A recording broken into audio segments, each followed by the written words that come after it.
Middle class lower middle class family سے belong کرتے تھے اور عام طور پہ یہ کھیل رہے ہوتے تھے باہر جب گلی میں ان اٹینڈڈ ہوتے تھے تو یہ تب ان کو ٹرک کرتا تھا کسی لالچ میں کہ میں آپ کو سائیکل لے کے دینا چاہتا ہوں یا آپ کو چکر لگوانا چاہتا ہوں اور پھر ان کو لے کے جاتا تھا. اور کنوکشن ریٹ کی جو میں نے اس سے پہلے ذکر کیا آپ نے مجھے خود بتایا کہ کیسز کئی زیادہ ہے لوگ رپورٹ نہیں کرتے ہیں تو پھر اب یہ عدالت میں معاملہ جائے گا تو وہ کنوکشن ریٹ بھی کم ہے تو یہ ادھر سے آگے کیسے یقینی بنائیں گے کہ یہ کنوکٹ بھی ہوں؟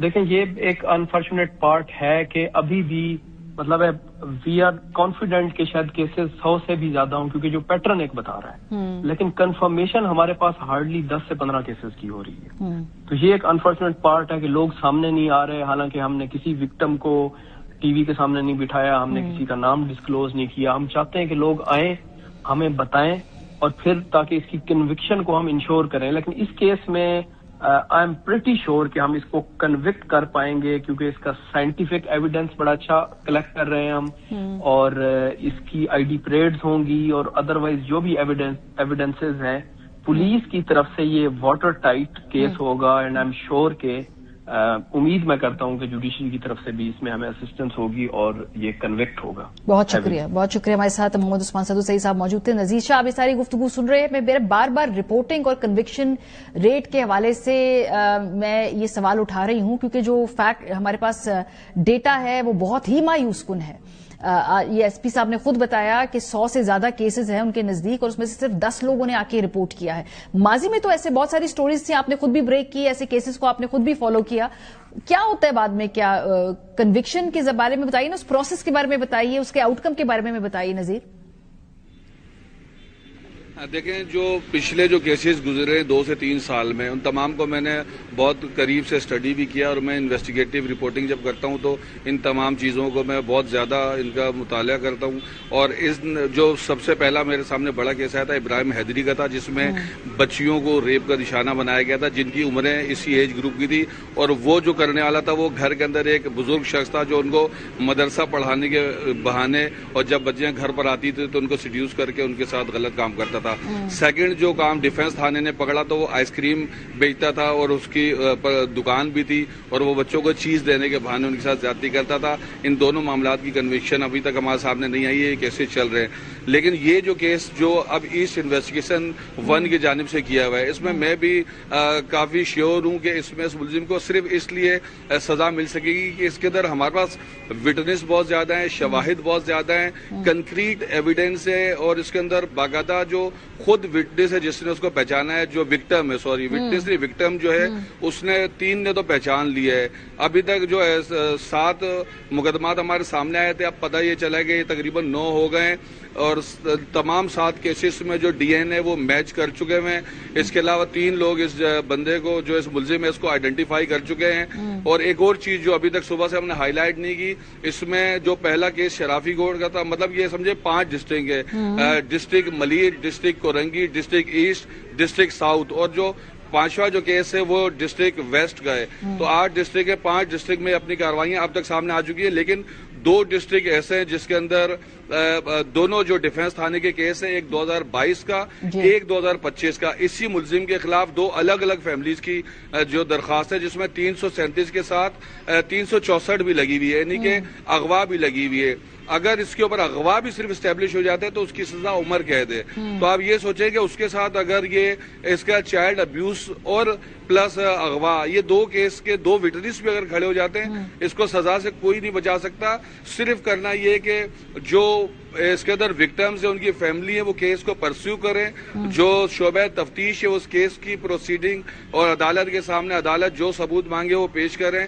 تو میں نہیں سمجھتا کہ اس ملزم کو جو ہے نا کوئی بھی سزا سے بچا سکتا ہے کیونکہ کنکریٹ ایویڈنس موجود ہے گواہ موجود ہے تمام شواہد موجود ہیں جیو فینسنگ اور موٹر سائیکل تک یہ چوری کی چلاتا تھا اس نے جعلی کاغذات بنائے ہوئے تھے اور کوئی 2-4 مہینے 6 مہینے سے نہیں بلکہ 6 سال سے یہ مکرو یہ کام کر رہا تھا. اور ایک کیس میں جب ایک بچے کے اس میں 2 جب ڈی این اے سامنے آئے تب پتہ چلا کہ یہ کچھ کیسز میں اس کے ساتھ اس کا ساتھی وقاص عمران کے ساتھ وقاص بھی ساتھ ہوتا ہے. تو جب سرجانی سے بھی جو یہ دونوں بھاگے بچے کے چلانے پر تو وہ وقاص ہی تھا. اور یہ پگڑے بھی آپ کو ایک اور اپڈیٹ بتاؤں کہ یہ پگڑے بھی پراپر اس کیس میں نہیں گئے تھے جس میں اب آج ہم نے ARY نے یہ بریکنگ کی ہے. یہ ایک اور بچے کے کو ورغلا کر لے جانے کی کوشش کر رہا تھا اور اچانک سے اہل محلہ نے پکڑا. انہوں نے اس کو اغوا کار سمجھا, کچھ اور سمجھا. لیکن جب اس کیس کی آپس میں یہ تمام جب آزاد خان IDCLIG کراچی نے ایک تحقیقاتی کمیٹی بنائی تھی جو تفتیشی افسران ہے وہ آپس میں تمام کیسز ڈسکس کرتے ہیں. اس کیس میں جب اس ملزم کا چہرہ سامنے آیا تو عثمان صدوزئی کو یہ کلک ہوا کہ اس ملزم کو کہیں دیکھا ہے. تب ان کو خیال آیا کہ وہ ایک CCTV فوٹیج میں ایک بچے پہ دھلا سا نظر آیا تھا. تب ان کو پتا چلا کہ یہ تو وہی ملزم ہے جس کی ان کو سالہ سال سے تلاش ہے. کراچی یونیورسٹی لیبارٹری سے ان تمام DNA رپورٹس 2020 سے 2025 تک ایک ہی DNA رپورٹ آئی جس پر پولیس چوکی اور اس کے بعد یہ 6 جنوری کو یہ تحقیقاتی کمیٹی بنی تھی. 11 روز کے اندر یہ ملزم گرفتار ہوا ہے. چلے اب اس سے آگے نذیر صاحب یہ دیکھتے ہیں. ہم امید کرتے ہیں. ہاں میں بھی یہ کہنا چاہتی ہوں پکڑنے میں جو ہم نے دیکھا ہے کہ اس وقت آپ کہہ رہے ہیں کہ مضبوط بھی جو ثبوت بھی مضبوط ہیں, شواہد بھی آپ کے پاس ٹھوس موجود ہیں. اب کنوکشن جو ہے میں بار بار اس بات پہ ایمفسائز کر رہی ہوں کہ ایک تو کیسز رپورٹ نہیں ہوتے, رپورٹ ہو ملزم پکڑا بھی جائے تو اس کو کنوکٹ بھی کرنا ہے اور 1% سے بھی کم ہے کنوکشن ریٹ بچوں کے زیادتی کے کیسز کے حوالے سے. پروگرام میں ایک بریک لیں گے, واپس آئیں گے تو پھر ایک اور اہم سوشل ایشو بڑھتی ہوئی آبادی جو ایک ہمارا پاپولیشن بامب ہے اس پہ بات کریں گے. بریک کے بعد ہمارے ساتھ رہیں.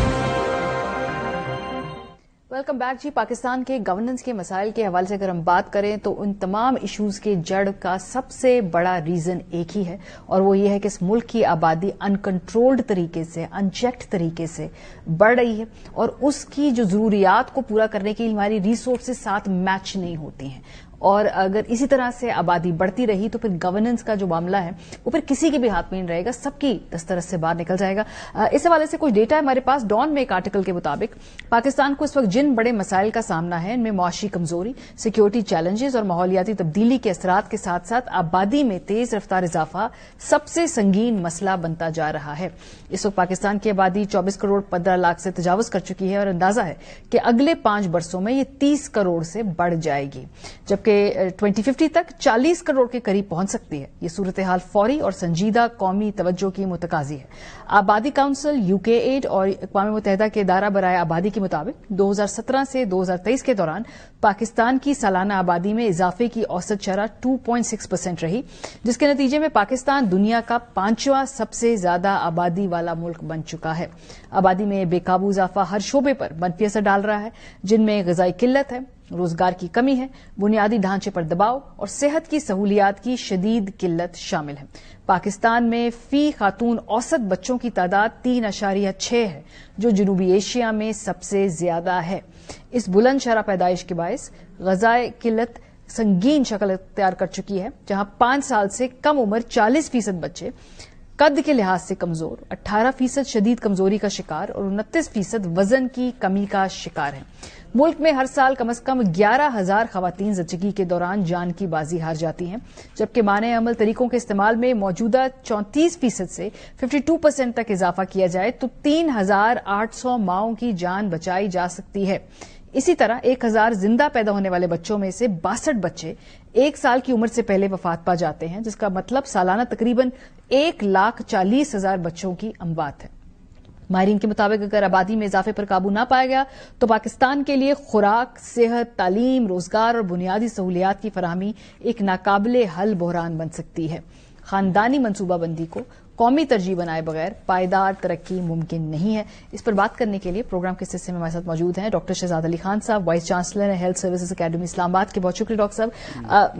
میرا پرسنل اگر مجھ سے آپ پوچھیں تو میرا خیال ہے کہ باقی ساری بحث کو ایک طرف کر کے پاکستان کا سب سے بڑا نمبر 1 مسئلہ اس وقت ان چیکڈ آبادی ہے, اور یہ اس پہ ہنگامی طور پہ نہ صرف میڈیا کو بلکہ ہماری پولیٹیشینز کو, پولیٹیکل کلاس کو, لیڈنگ اوپینین میکرز کو بات کرنی چاہیے. اس وقت ذرا جو لوگ یہ سمجھ نہیں پا رہے کہ ہم یہ کیوں کر رہے ہیں, یہ ہم گفتگو کس لیے ہم کر رہے ہیں, ذرا ان کو سمجھائیے کہ اگر آبادی بڑھ رہی ہے, ہم 5واں بڑا ملک ہیں, تو کیا مسئلہ ہے بھائی ہمیں؟ بسم اللہ الرحمن الرحیم. ماریا تھینک یو ویری مچ. اور یہ میرا خیال ہے بہت زیادہ ہمیں ضرورت ہے اس کے اوپر مزید پروگرام کرنے کی. بہت کم اس کو ہائی لائٹ کیا جاتا ہے. آپ نے کہا یہ پاکستان کا سب سے بڑا مسئلہ ہے. اس کو تھوڑا سا ایک حد اور بڑھا دیں کہ یہ پاکستان کے مسئلوں کی بہت سارے دوسرے مسئلوں کی جڑ ہے. تو اٹ سیلف ایک مسئلہ ہے آبادی کا بڑھنا, لیکن پاکستان کے حوالے سے خاص طور پہ یہ بہت سارے مسائل کی جڑ ہے, جس میں صاف پانی ہے, جس میں ہیلتھ کی سروسز ہیں, غذائی قلت ہے, ماحولیات ہے, اربن جو ہماری ان پلانڈ اربن گروتھ ہو رہی ہے وہ سب کے حساب سے. آپ کو تھوڑے سے نمبرز اگر ہم عوام کو بتا دیں تو آپ کو یہ سن کے حیرانگی ہوگی کہ 1,28,00,000 پریگننسیز ہوتی ہیں اس ملک میں ہر سال. اس میں سے 50% انوانٹیڈ ہیں. یعنی کہ ان خواتین کو اگر ہم سروسز دیں, جو آپ نے گورننس کی بات کی نا, ان کو اگر ہم فیسلٹیز دیں تو یہ آدھی ہو سکتی ہے تعداد. 38 لاکھ کے قریب ایبارشنز اٹیمپٹ ہوتے ہیں. مطلب 60 لاکھ تو انوانٹیڈ ہوئی, اس میں سے بہت ساری خواتین ایبارشن پہ چلی جاتی ہیں. ایبارشن میجورٹی جو ایبارشنز ہیں وہ انسیف ہیں, انلیگل ہے اور انسیف ہیں. 38 لاکھ اس کے نتیجے میں بے تحاشا اموات ہوتی ہیں. اچھا, ہمارا جو اسٹل برتھ ریٹ ہے وہ دنیا میں نمبر 1 ہے. مطلب اتنی بدنامی کا باعث ہے کہ جو پاکستان میں پیدائش پہ سے فوت ہوا ہوا بچہ پیدا ہونا اس کو اسٹل برتھ کہتے ہیں. مردہ بچے کی پیدائش 7 لاکھ بچے یا ایبارشن یا اسٹل برتھ کا شکار ہو جاتے ہیں. 7 لاکھ. ہم ہر سال تقریباً 65 لاکھ نئے بچے ہر سال ایڈ کر رہے ہیں پاکستان میں, which is equal to population of Rawalpindi اور پاپولیشن آف نیوزی لینڈ. ہم ایک ملک ایڈ کر رہے ہیں سالانہ. اب آپ مجھے بتائیں کہ جو ہم سوچنے والے پلاننگ کرنے والے ہیں, پلاننگ کرنے والوں کو یہ سمجھ نہیں آتی کہ اگر 65 لاکھ بچہ نیا آ گیا ہے تو ہمارے پاس تو 6 لاکھ بچوں کا بھی ہم نے اسکول کا انتظام نہیں کیا, 6 لاکھ بچوں کے لیے غذائی مطلب بندوبست نہیں کیا, ہم نے صاف پانی کا اور انوائرمنٹ کا کوئی ایسا کام ہم نہیں کیا جو لاکھوں کی تعداد میں ہو.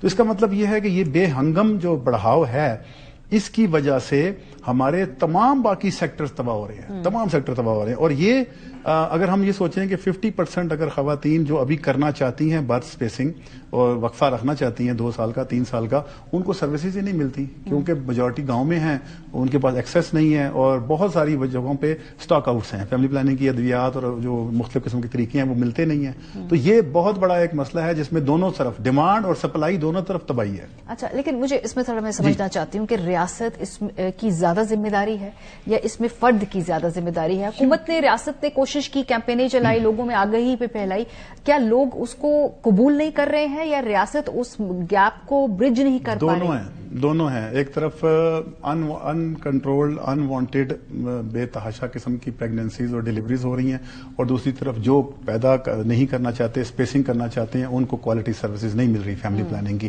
سو یہ ڈیمانڈ سپلائی دونوں ہیں. حکومت کا جہاں تک دیکھا جائے تو ایک بہت بڑا ڈپارٹمنٹ تھا پہلے پاپولیشن کا, اس کو ریسنٹلی آپ کو پتا چلا ہوگا ہیلتھ کے ساتھ مرج کیا گیا. اس کی وجہ یہ تھی کہ ہیلتھ کے ساتھ نہ ہونے کی وجہ, اچھا پاکستان میں پاپولیشن کنٹرول نہ ہونے کی ایک بڑی وجہ یہ بھی تھی کہ صحت کے محکمے سے جدا تھا پاپولیشن کا محکمہ. سروسز صحت کے محکمے نے دینی ہے نا پریگننٹ خاتون کو, یا اس کو ایبارشن کی یا پوسٹ ایبارشن یا ایون فیملی پلاننگ کی. محکمہ یہ صوبوں میں بھی ہر جگہ پہ فرق تھا.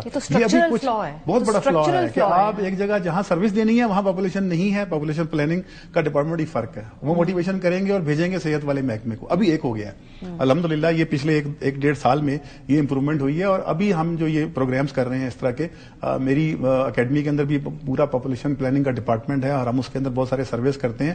آپ یہ سوچیں کہ جس کو کہتے ہیں نا کہ ایک بے ہنگم گروتھ کی وجہ سے جو پہلے سے, اچھا ابھی آپ نے دیکھا اسپتالوں کا کیا حال ہے ابھی او پی ڈی میں. آپ کسی بھی اسلام آباد, اچھا اسلام آباد ایک ماڈل سٹی ہے, ماڈل ڈسٹرکٹ ہے, یہ پاکستان کا باقی ضلع کی تو آپ بات ہی نہ کریں. اسلام آباد کے اگر اسپتالوں میں یہ حالات ہیں کہ بیٹھنے کی جگہ نہیں ہے. اچھا پرائیویٹ میں بھی ایسا ہی ہے. اٹس ناٹ جسٹ کہ جی آپ کو سرکاری اسپتالوں میں رش مل رہا ہے, پرائیویٹ میں بھی. وجہ کیا ہے کہ آپ کا, آپ نے بتایا 2.6% گروتھ ریٹ ہے اور 3.6 پر وومن چائلڈ ہے ہمارے پاس. آپ اگر دیکھنا چاہیں, اچھا اس کا کوئی تعلق مذہب سے بھی نہیں ہے. میں نے خود ministry of religious affair and interfaith harmony سے میں نے ڈائلاگ کروائے. وہاں علماء آئے, اچھے پڑھے لکھے جو علماء ہیں ہمارے, تعلیم یافتہ, ایک عام مولوی کی ذہنیت والی بات نہیں میں کر رہا, اچھا تعلیم یافتہ جس نے فقہ پڑھا ہوا ہے, حدیث پڑھی ہوئی ہے, جس نے قرآن کا جس کو علم ہے, جس نے ایک طریقے سے ماڈرن وہ جو ہوتے ہیں دنیاوی طریقے سے بھی اس کو سمجھا ہوا ہے, وہ تو منع نہیں کرتے. لیکن کام آدمی جیسے آپ بات کریں نا، جس کی ایک بیسک انڈرسٹینڈنگ ہے، وہ تو مذہبی توجیحات ہی آپ کو دیتا ہے نا. اگر آپ دونوں ہیں، مذہبی معاشی بھی ہیں. نہیں معاشی بھی ہے. میں بتاتا ہوں اس کی وجہ یہ ہے کہ ایک اچھا ڈیولپمنٹ کو اس سے اگر آپ لنک کریں، جو ڈیولپڈ سوسائٹی ہے ہماری، میری آپ کی اسلام آباد میں جو رہتے ہیں لوگ، جو جن کو ڈیولپڈ کہتے ہیں، ان کے گھروں میں بچوں کی تعداد کم ہے. ڈیولپڈ کنٹریز میں بچوں کی تعداد کم ہے. اس کا مطلب ہے یہ ڈیولپمنٹ کا ایشو ہے. جو پور ہے نا وہ مینٹلی ڈیولپ نہیں ہے.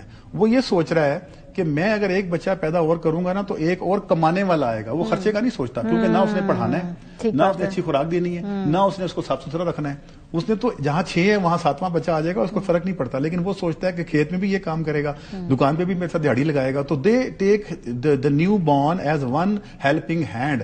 اولڈ اس میں رہ رہے ہیں، ایشین ڈیز میں رہ رہے ہیں. بچے کو دیکھا مطلب پرانے زمانے میں چھابڑی بھی کچھ بیچا. کرنا کیا ڈاکٹر صاحب؟ یہ تو ہم باتیں کرتے ہیں بیٹھ کے. اس کے اندر دو چیزیں. ایک تو جو پروگرام کا مقصد ہے، بہت بڑی ویورشپ ہے ایئر وائی کی. دنیا مطلب اس کو فالو کرتی ہے. دنیا میں نے دیکھا ہے لوگوں کو فالو کرتے ہیں. ان کو یہ چیز سمجھانا کہ ہم یہ نہیں، اچھا اب تو یہ نعرہ بھی نہیں ہے نا کہ بچے 2 ہی اچھے، یہ بھی نہیں کہتے. ہم کہتے ہیں 2 بچوں کے درمیان 2 سال کا کم از کم وقفہ دیں. قرآن کی دیکھیں آیت ہے کہ 2 سال تک مائیں اپنے بچوں کو دودھ پلائیں. سائنس نے بعد میں ثابت کیا کہ جب ماں بچے کو دودھ پلاتی ہے تو وہ نیچرل فیملی پلاننگ ہو جاتی ہے، بیکاز بریسٹ فیڈنگ کے دوران پریگننسی نہیں ہوتی. تو ایک لحاظ سے یہ انڈائریکٹ انڈیکیٹر ہے کہ ہمیں قرآن بھی کہتا ہے کہ 2 سال تک اگر دودھ پلانا ہے تو اس کا مطلب ہے نیا بچہ نہیں پیدا کرنا. برتھ اسپیسنگ ادھر سے بھی آ گئی. ماڈرن سائنس بھی کہتی ہے کہ 2 سال لگتے ہیں کسی عورت کو سنبھلنے میں ڈلیوری کے بعد. اپنے جو ذخیرے ہیں آئرن کے، فولک ایسڈ کے، منرلز کے، باڈی میں دوبارہ جمع کرنے میں. اگر 6 مہینے کے بعد دوبارہ بچہ پریگننسی ہو جاتی ہے تو اس کو جو پہلے اسٹوریج نہیں ہوئی ہوتی. ابھی آپ نے خود کہا اسٹنٹنگ کا اور باقی چیزوں کا. 2 چیزیں کرنی ہیں. ایک یہ والے اس طرح کے پروگرامز، آف کورس میڈیا اور جرنلسٹ بہت زیادہ اس کے اوپر پروگرام بھی کریں. ہم اپنا پورے تعاون کا جو اکیڈیمیا ہے وہ تو ویٹ کرتی ہے کہ کوئی ہمیں پوچھے تو ہم اس کو فیکٹس بھی دیں، فگرز بھی دیں اور سولوشن بھی دیں.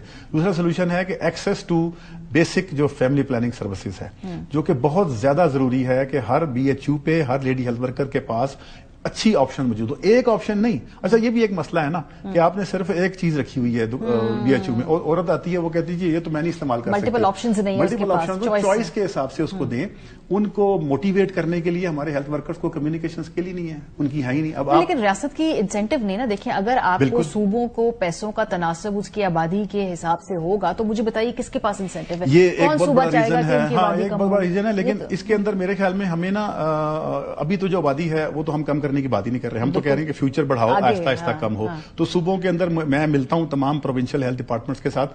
مجھے نہیں لگتا کہ ان کے فائنانس یا ان کی جو ہیلتھ کے ڈپارٹمنٹ ہے وہ فائنانس کمیشن کو اس طرح سے لیتے ہیں آبادی کے حساب سے، اور اس وجہ سے نہیں فیملی پلاننگ کا. یہ بالکل ایک پرسپشن ہے. بہت سارے لوگوں نے یہ بات کی ہے کہ شاید اس وجہ سے یہ ایک بالکل لیم ایکسکیوز ہے، ہمارے ہیلتھ سسٹم والوں کا لیم ایکسکیوز ہے. آئی ڈونٹ تھنک کہ فائنانس کرنے والا اس طرح سوچتا ہے کہ آبادی میرے صوبے کی کم ہوگی تو حصہ کم ملے گا. نہیں، آبادی کم ہو ہی نہیں سکتی نا، مینٹین ہوگی نا.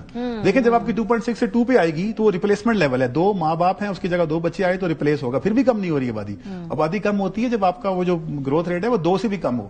ہمارا تو 2.6 ہے. اگر آج کریں گے تو اس کے ڈیکیڈز میں وہ فائنانس کا اس سے تعلق نہیں ہے. اس کا تعلق ہے عام آدمی کی ذہنیت سے. آپ نے اس کو ڈیولپمنٹ سے لنک کرنا ہے کہ اگر آپ نے ڈیولپ کرنا ہے، کم بچوں کے ساتھ، چھوٹی فیملی کے ساتھ اچھی زندگی گزارنی ہے، تو پھر آپ کو برتھ اسپیسنگ کرنی چاہیے. اور برتھ اسپیسنگ کرنے والے ترقی یافتہ لوگ کہلاتے ہیں. ترقی یافتہ ملکوں میں بھی ایسا ہی ہے، ہمارے یہاں پہ بھی. آپ نے دیکھیں پاکستان میں ریچ پور میں کتنا بڑا گیپ ہے. پور کے 6 بچے ہیں، ریچ میں 1 بھی نہیں ہے یا 1 ہے.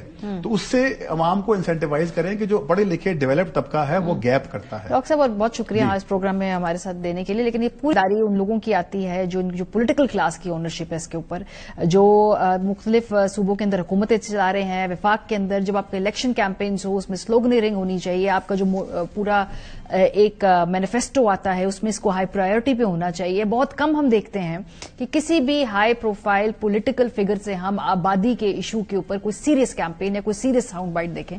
وہ ہر روز کی سیاست جو ہے ہی سے شی سے باہر ہم نکل نہیں پا رہے. پروگرام کو ختم ہو گیا. اپنا فیڈ بیک دینا مت بھولیے گا. خیال رکھیے. خدا حافظ.